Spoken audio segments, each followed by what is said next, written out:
my mission is to find beauty, love, spirit, and truth, and photograph what inspires me.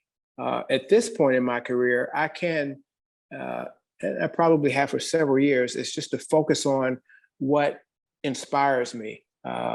And sometimes that inspiration comes from within. I tend to create no matter what is going on in my life, whether the beauty and pain, my son being born, my mama dying, the relocation, illness. I tend to create and express no matter what's happening with me and for me and to me. So my work is kind of like a visual diary of what's gone in my life. And sometimes the hardest times, in a lot of cases, produce the most beautiful work. So I moved to St. Augustine, as I said, and it's been 4.5 years now without knowing much about what happened here. Fortunately for me, after coming here in January of 2017, I moved into a historic township of Lincolnville, which was the first community for freed enslaved people, and that dates back to the 1700s. I've learned that the beginnings of the civil rights movement in St. Augustine is a movement that even sustained to this day. It's been an eye-opening, heart-awakening study of notable achievements of its residents from 1600s to present day, documenting their journey from the photographic perspective has been an honor. And it's been certainly one of the most rewarding and socially significant projects that I've undertaken. So I wanted to thank you for the blessing of embarking on this visual journey with me. And I hope it may nourish your soul as it's nourished mine. The name of my series that I want to share with you today is called Where We Stand. And this series initially came to me as a result of moving into this historic township of Lincolnville, and also right along the time that Colin Kaepernick decided to take a knee, and other athletes as well. And I, of course, paid special attention to and supported that, and noted how much opposition there was to that and misunderstanding of what that was all about. So that happened right along the time I moved into Lincolnville, and I noticed in this community there are historic trail markers. It's called the Accord Freedom Trail. There are many historic places, homes, businesses, buildings in Lincolnville with plaques out front that spoke to what happened, and most of which were in the 60s and 70s. So I discovered that the street I lived on, Martin Luther King Jr. had walked on, had preached down the street, had organized meetings for the NAACP. Him, along with Jackie Robinson, had been to town, Ralph Abernathy, Reverend C.T. Vivian, John Lewis. A lot of these notables had been in St. Augustine, both to speak, protest, and march. So I thought the most fitting place to start the series was the slave market, which was a structure in the center of town, in the plaza, that was used to sell enslaved people. So this first image, I had these slave shackles that my sister had brought back from West Africa. And so I employed a street person to pose for this image, because this is the beginning of where we stood here in this area. Some of the first steps Africans took on American soil happened in St. Augustine. In 1565, the Spanish sent Pedro Menendez de Aviles to settle St. Augustine. He brought over 100 families, 12 priests, and 500 enslaved persons. The Spanish had a different system of slavery than the English, in that slaves were allowed to make money and could eventually buy their way out of slavery. In 1687, the Spanish began to offer asylum to Africans who escaped from the British. They offered freedom to any former slave who would convert to Catholicism and serve 4 years in the Spanish army. As a result, in 1738, the Spanish governor allowed the free enslaved to build a settlement, Gracia Real de Santa Teresa de Mose, which became known as Fort Mose. Fort Mose was the first legally sanctioned free African-American settlement in the Americas. While Florida switched hands between the Spanish, the French, English, and then Americans, the area around St. Augustine remained a refuge for African-Americans. And this second image, I call it First Steps at St. Mose. There's a notable historian here, David Nolan, knew about this Where We Stand project. So he brought me these shoe remnants from that were found in field dirt from Fort Mose. A lot of the field dirt that was used to build the city offices and a hotel downtown, field dirt was brought from Fort Mose to help build up the land because it was swampy land. So recently, there's been development down at the city offices and at the museum, and in the field dirt, they found these shoe remnants. And probably over the years, things that were found in this field dirt were just tossed. But fortunately, David Nolan found these and he brought these to me.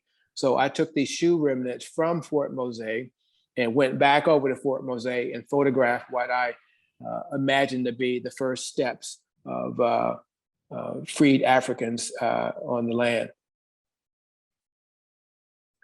Now, 1565, enslaved Africans landed in St. Augustine. That's 50 plus years before Jamestown. You rarely, if ever, have heard about Fort Mose and what happened here, but you certainly have heard more about Jamestown. Of course, along with the enslaved people coming here, and racism has been around quite a while, and hatred and bigotry and abuse and murder. And Florida was probably the number one, I think it was, in the number of documented lynchings. Florida had more than Alabama, Mississippi, and Georgia combined. This image I created after going to a service for Isaac Barrett. It was actually a commemoration of a memorial plaque. He was the first documented lynching victim in St. Johns County. So I created this powerful and moving image dedicated to Isaac. In 1873, I think it was January 1st, Lincoln signed the Emancipation Proclamation. And so there, in St. Augustine, all of the enslaved people were called to the center of town by this ringing of this, what they call now the Freedom Bell. So there was a parade to this one particular area for the reading of the proclamation. A number of years later, in 1922, Lincolnville photographer, I'm close to the fire station. Lincolnville photographer, Richard A. Twine, created this Emancipation Day Parade image. I think the date was January 1st, 1922. It's a very well-known image in these parts. So this image, I recreated that Emancipation Day Parade on, I believe it's Charlotte Street, downtown St. Augustine. And my purpose in doing this series is to show people and to want to remind people what happened here, but to show people, why we kneel, why we march, where we stand, where and why we speak up. And in my way, I thought that using the shoes and placing them in historic places, or the shoes representing historical people, would be easier to share and easier for people to access the stories. Of course, with each image I have a little narrative that goes along with to give it some historical context. This next image is dedicated to Alexander Darnes. He went from being an enslaved person at the Smith plantation to college. I believe he went to Lincoln University, I think, in Philly, and I think he went to Howard University in DC for his medical degree, and he became the first African-American physician in Jacksonville, Florida, late 1800s. This image represents him on the property where he was enslaved, which is now the Historical Society. This next image is the first school. The new Augustine Colored Elementary opened in 1901, and as the first and only elementary school for African Americans in St. Augustine. Despite having books and equipment below standards, the excellence and dedication of the teachers resulted in the highest quality education comparable to any elementary level institution in the country. Notable graduates included Chicago Bears running back Willie Gallimore, which I've dedicated an image to him, and Catherine Cat Twine, also have created an image about her. And she was a prominent civil rights activist, commonly referred to as the Rosa Parks of St. Augustine. And this image is taken in what was the first school, which is now a temporary shelter for homeless families. The St. John's Coalition for the Homeless is housed in this particular building.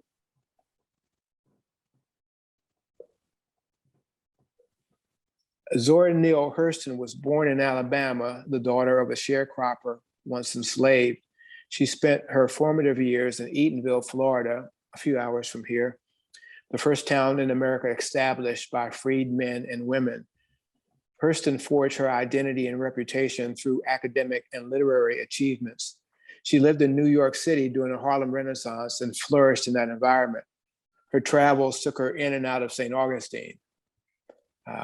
The house that she finished her autobiography, Dust Tracks on the Road, is about a mile from here.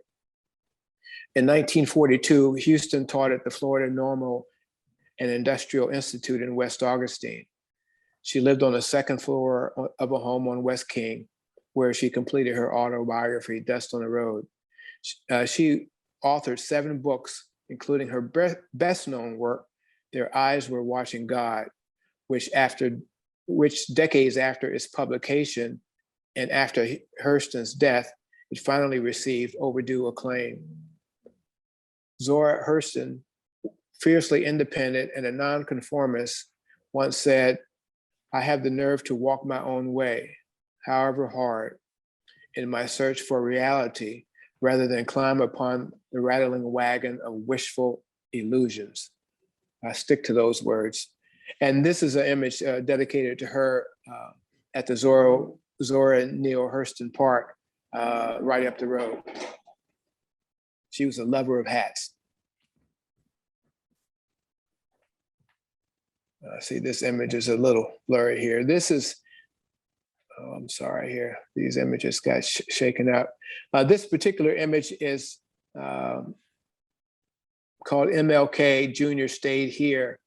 Dr. King had made a few visits to St. Augustine, and typically when he came, it was necessary for him to stay at different houses at different nights. Rarely would he stay at the same house night after night.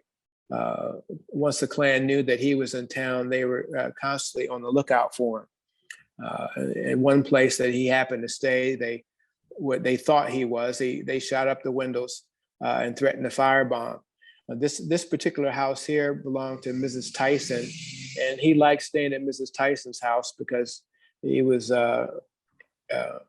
loved her iced tea.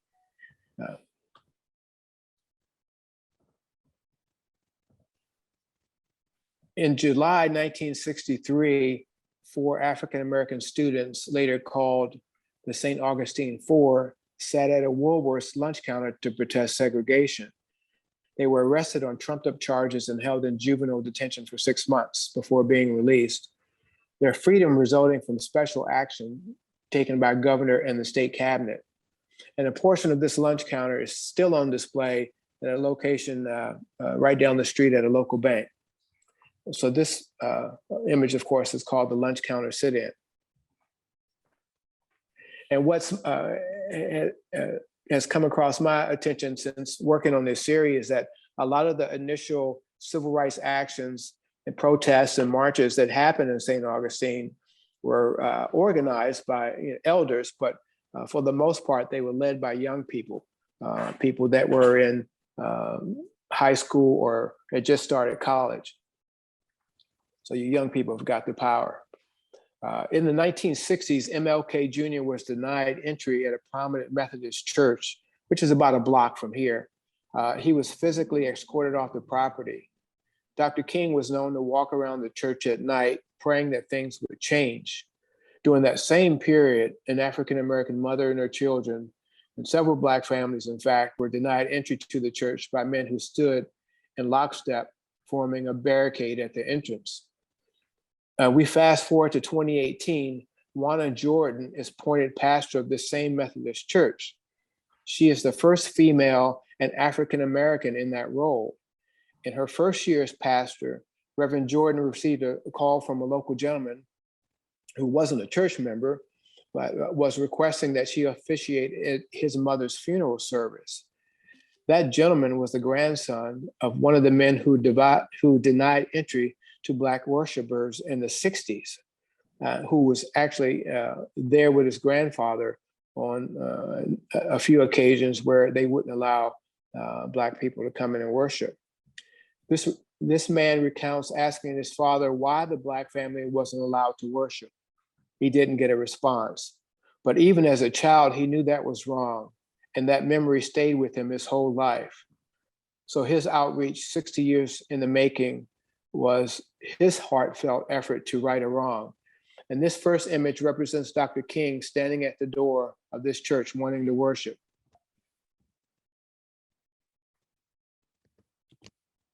And this second image represents Pastor Juana Jordan in her pink heels.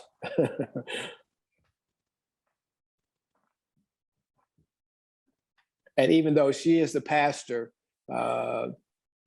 she herself is up against some of the old ways of thinking. And her congregation has dwindled in the 2 or 3 years, well, the 3 years that she's been here. Fortunately, she is a strong woman and strong in faith, and she's maintaining. Debbie was born in Lincolnville in 1928 as Emmeline Malsby, and she attended Excelsior High School, which was the first school for African-American kids here in St. Augustine. And she sang in the Trinity Methodist Church choir. At 17, she traveled to New York to pursue a career as a singer, where she found some success. She performed with Earl Father Hines, Count Basie, Louis Armstrong, who gave her the stage name Debbie Moore. Debbie had a unique vocal style. She would often take a deep breath at the end of a phrase, adding emotion and a sensual quality to her performances. In 1959, she recorded My Kind of Blues. I think you can find that on Spotify. And that was her most successful recording. And this image is dedicated to Debbie Moore, using a pair of my late mother's shoes. This next image is about Ray Charles. Ray attended the Florida School for the Deaf and Blind here in St. Augustine. And on occasion, with help, Ray would sneak off at night to play at a nightclub in Lincolnville. And in fact, one of his practice pianos is on display at the Lincolnville Museum and Cultural Center.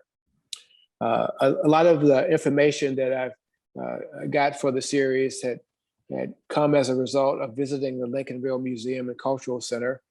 You can look up their website. Local historian David Nolan has shared with me a lot of his knowledge. He's been here since the 60s. There's a local playwright, Lee Weaver, who has done a play called The Witness about what happened here in St. Augustine during the 1960s. So this image is dedicated to Ray Charles, Ray's piano. Coming close to the end here, I will. This image is called The Right to Vote.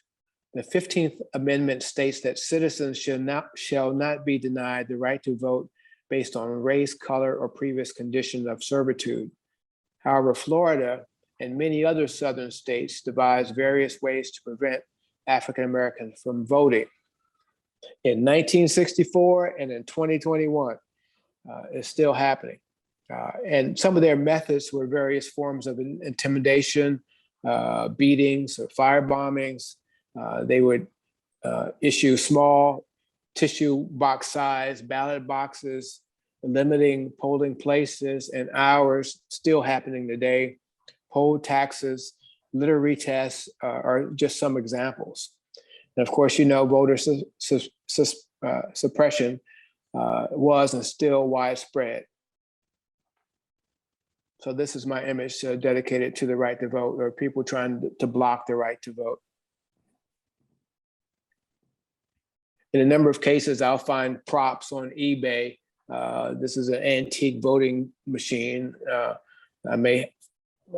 I'll find vintage shoes on the internet through eBay, briefcases, all used as props in the series.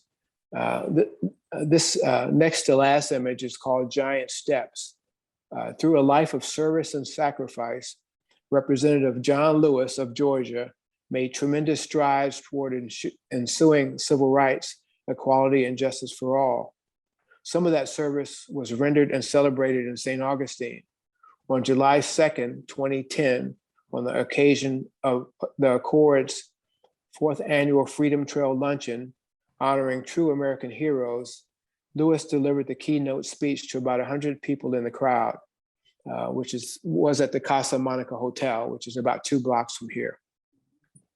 St. Augustine Vice Mayor Earl Jones served as master of ceremonies. The luncheon marked the day when 46 years prior, President Lyndon Johnson signed the Civil Rights Act. And a quote from John Lewis is, "Answer the highest calling of your heart and stand up for what you believe." This Giant Steps image is dedicated to him. This last image is called the Confederate Statue Debate. Recently, in many Southern cities, there's an ongoing contentious debate about whether to leave Confederate statues standing or take them down, as is in the case of this currently in St. Augustine. Proponents of leaving statues lay claim to heritage.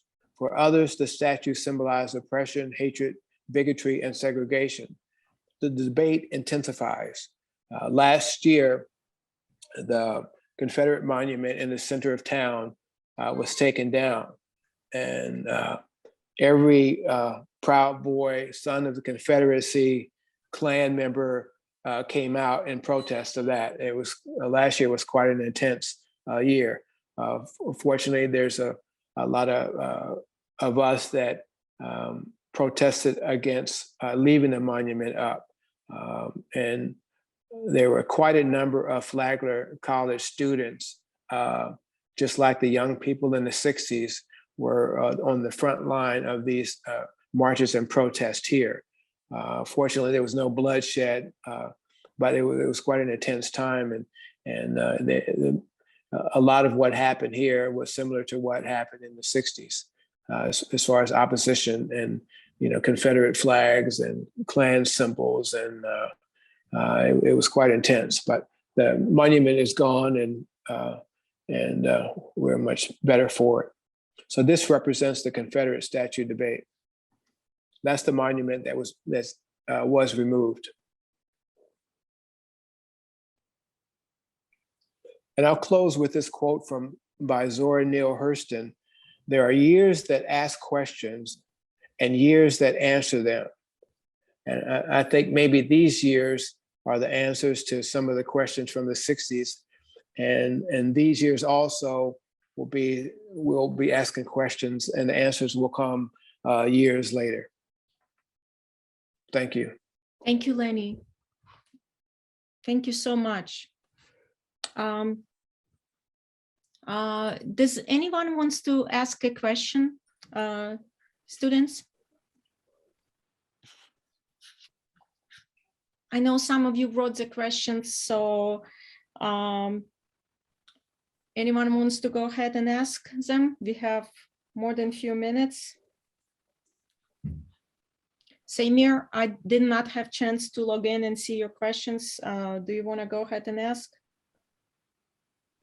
One of my questions that I asked was, what was one of your first pieces of artwork as far as photography that was successful to the point that everybody knew who you were and what you did and how successful you were at what you did? That's a great question. I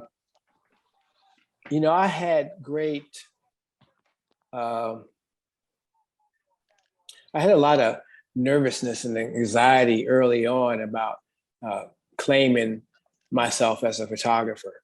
I didn't have a bachelor's degree or a master's degree in fine art or photography. I didn't study with some great master. I didn't apprentice with some well-known photographer. But what I did have was a heart and vision and a love and a passion. I had to take pictures. Right. It wasn't my focus wasn't on making a living. But a few years into my photography, I was working as a produce guy in this little natural foods market in Taos, New Mexico, which was a town of about 7,500 people. It's a major art community. Some of the greatest artists in the country, I think, live in Taos. But anyway, I was working part-time in this food market, and I was doing a few things in town, and I was doing these note cards, and I had probably 10 accounts in different bookstores and businesses and shops in Taos. And I remember this famous artist came in one day, and he says, "How's the photography going?" I said, "Well, I don't know, man. I don't know if it's worth anything and what I'm doing, and if it's going to lead anywhere." He says, "Man, you don't have to know." He says, "Just keep taking pictures." And I said, "Ed, well, that's too damn simple." He says, "No, you just keep taking pictures." And it was one of the greatest pieces of advice that I could have gotten, and I still think about that message from him today, because I was apprehensive about claiming to be a professional photographer or an artist, and I didn't have a signature style or a look. But what had happened was that first body of work that I created in Senegal, West Africa, 40 images, I was selling the heck out of that work in this little town in New Mexico and in Colorado, where I would do art fairs. And there was one image in particular. If you go on lennyfoster.com, in the Healing Hands section, you'll see it. It's called Praying Hands. It's a Muslim man with a blue robe. Actually, the robe is called a bobo, long blue bobo, and a strand. He had a mala beads in his hand. Right. And that image, along with 4 others, you hold tight. I'm going to get it.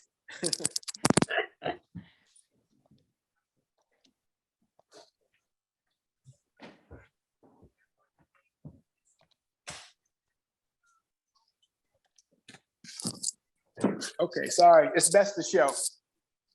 Anna likes this book. I love this book. So this is my book. It's called Healing Hands. I published this in 2013, self-published it. And the first image that kind of put me on the map was called Praying Hands. There were actually 3. I'll show you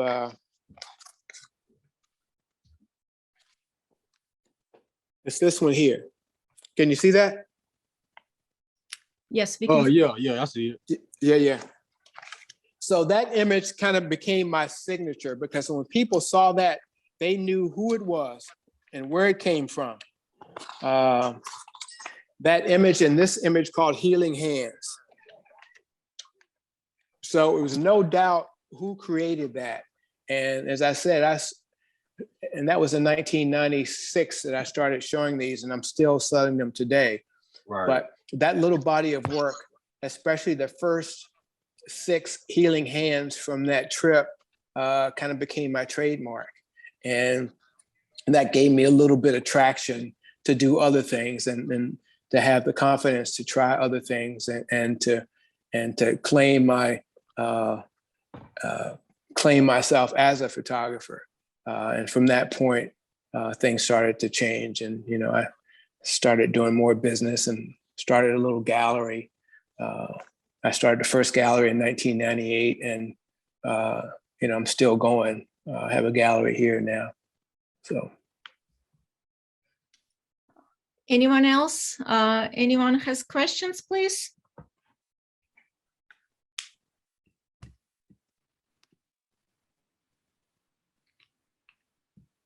Mr. Davis, you have some questions?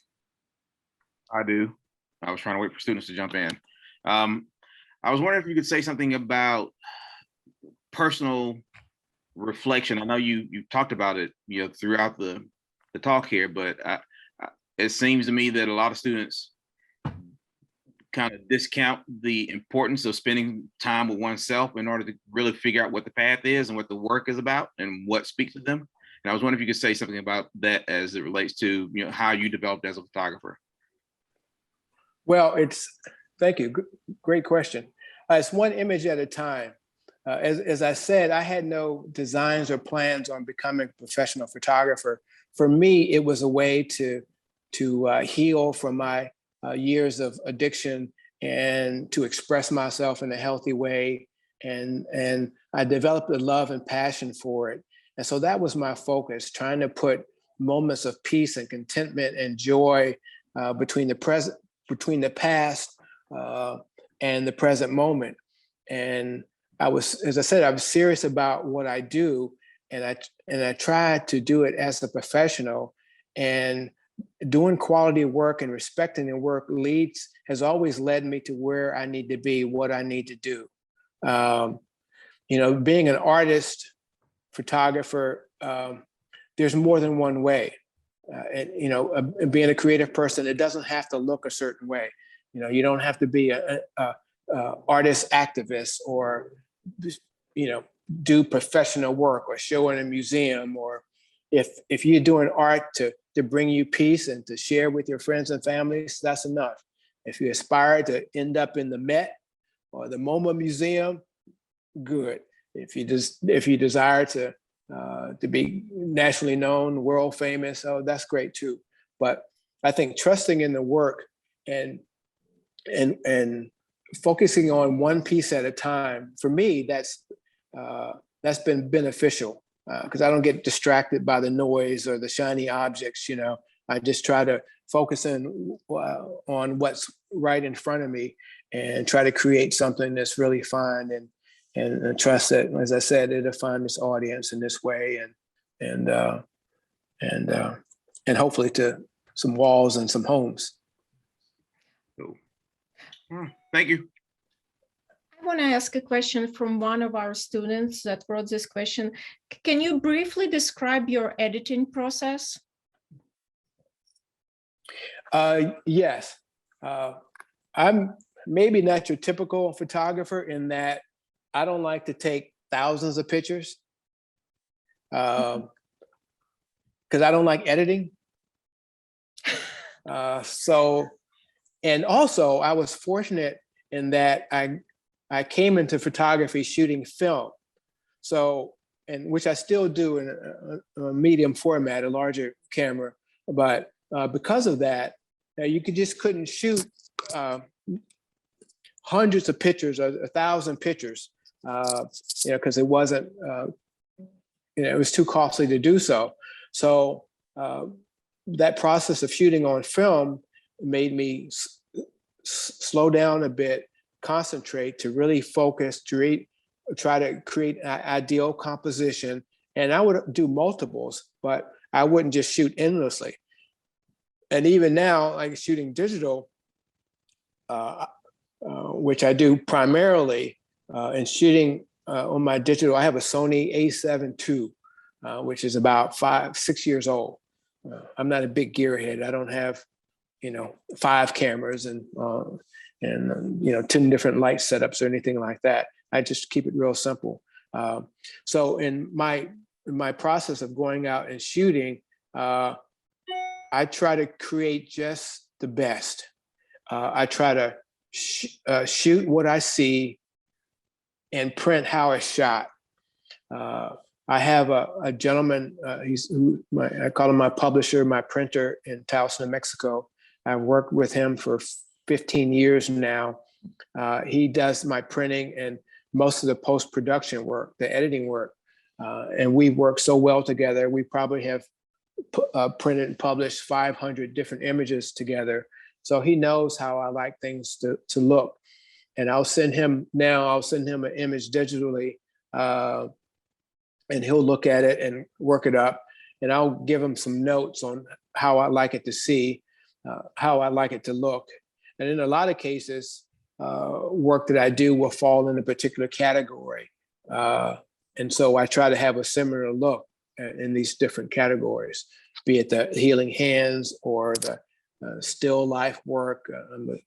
I love photographing flowers, still life flowers, because it's peaceful. The Where We Stand work, some of the images in the Where We Stand series I want them to look like they're from the 60s in black and white, or like Polaroids, and other images, I want them to look more modern. So we tend to keep it real simple. And part of that keeping it simple process for me is, not taking 1,000 pictures when I go out. I just try to get the best of when I see and sense, and trust in my experience and my intuition will lead me to creating close to what I imagine the end product would be. I had a very positive feedback on one of your series, Spiritscapes. It looks like they were in motion. How did you achieve that?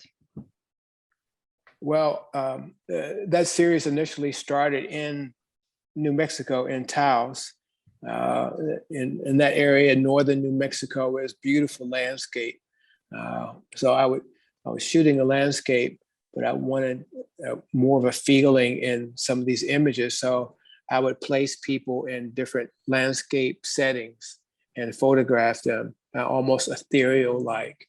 And that helps me to transport myself to that particular spot, that area, that location, by using the subject.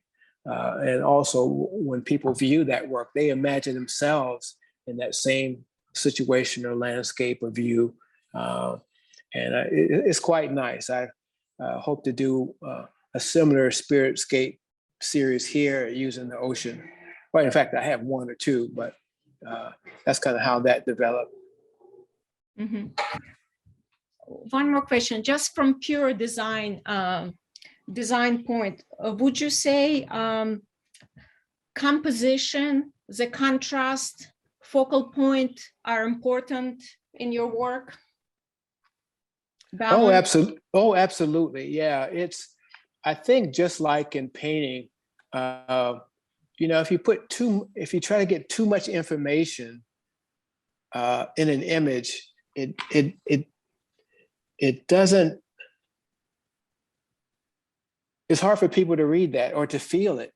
Mm-hmm.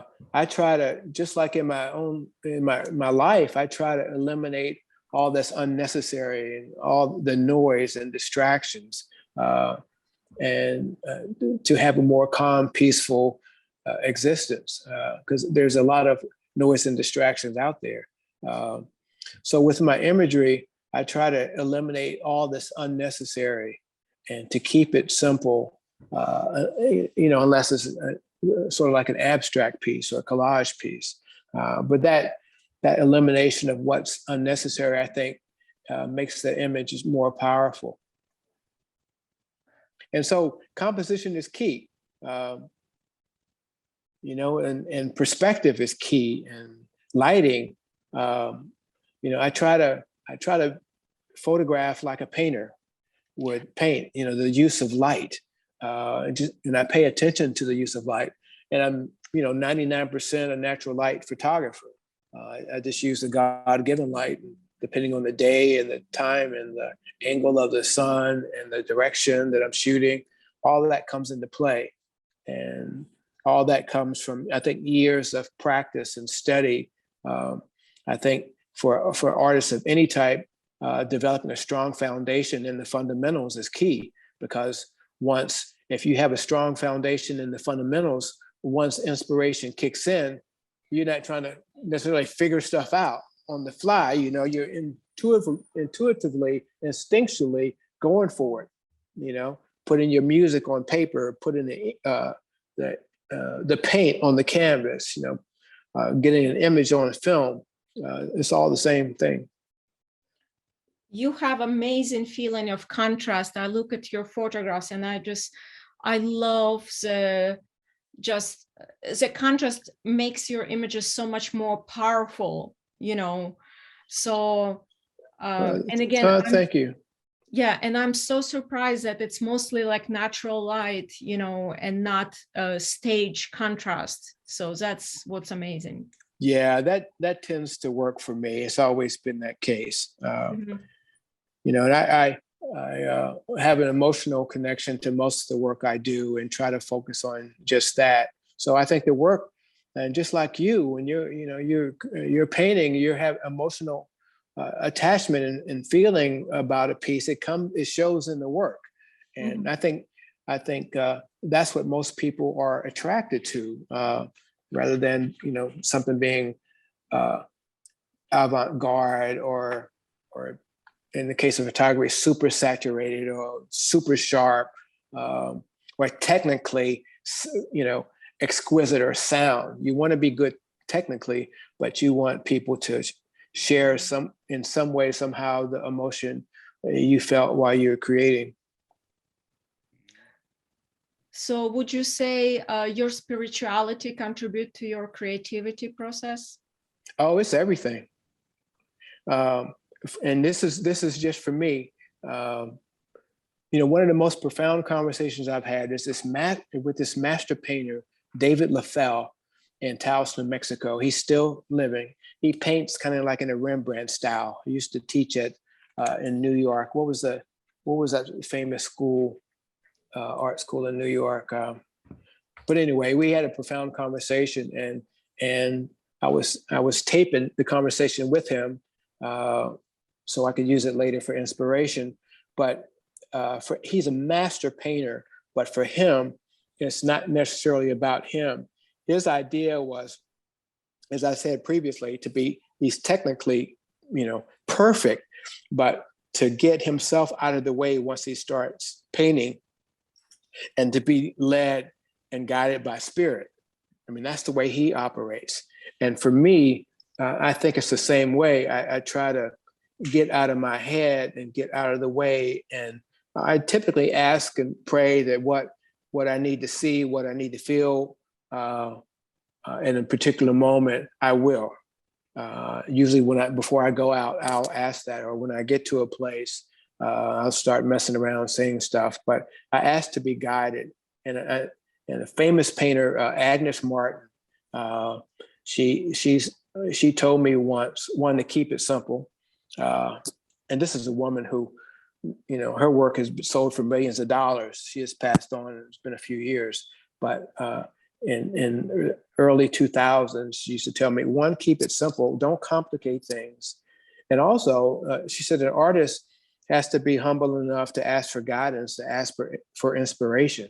And I think by doing so, I think it helps me to remain humble and realize, hey, man, you're just taking pictures. You know, you're not like a brain surgeon, okay, or a rocket scientist, dude. You know,